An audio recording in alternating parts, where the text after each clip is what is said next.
January is Human Trafficking Awareness Month, and I am so honored to be able to be a part of the Love Never Fails team. Love Never Fails is a nonprofit doing amazing work, helping victims of human trafficking, and beyond that, our vision is to create a world where exploitation and human trafficking does not exist except in the history books. The driving force behind this nonprofit are women like Vanessa. There's also powerful men involved. But Vanessa, the founder, I'm thinking of Elizabeth, Amina. I could go down the lines of other women who are involved. They're the driving force behind it.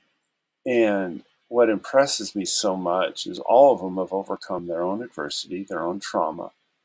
Many of them sexual exploitation. A large portion of, or some, have been victims of trafficking themselves. And now they are powerful, skilled leaders that are just unstoppable in their passion, their compassion, not forgetting where they've come from, and then their leadership skills. And it's like if you combine this professional skill set with this incredible just backstory of adversity that they've overcome and all they've learned, what they learned out of surviving the adversity, just that, and then to overcome it. It's amazing. And they're raising up other leaders. So in one way, you can see that Love Never Fails isn't about rescuing victims of trauma so much it is about training leaders and recruiting the best of the best.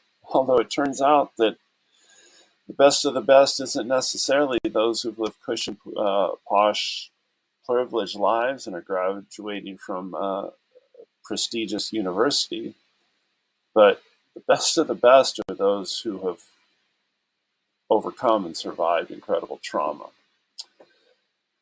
So this picture is called Menina Portuguesa. Well, it's called Young Portuguese Girl. It's part of a series that originated with an oil painting that I did called Menina Portuguesa.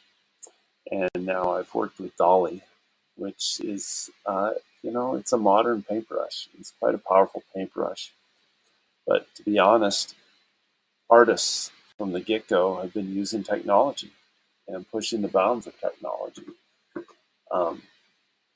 So Young Portuguese Girl, I cut my teeth as a social entrepreneur working in Portugal in the 90s.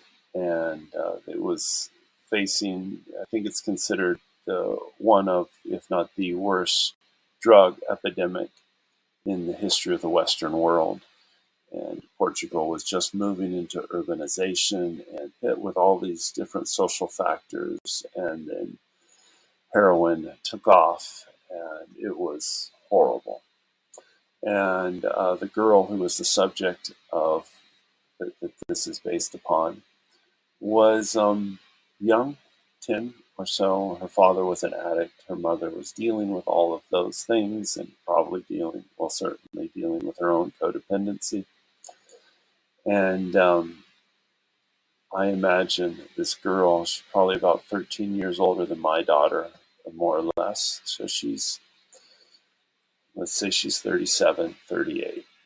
And although drug addiction, breakdown of the family are all very, very high risks for negative outcomes, she had an indomitable spirit. And I believe she overcame those and is a powerful leader, advocating for others, and a pillar in her community. That's what this painting's all about.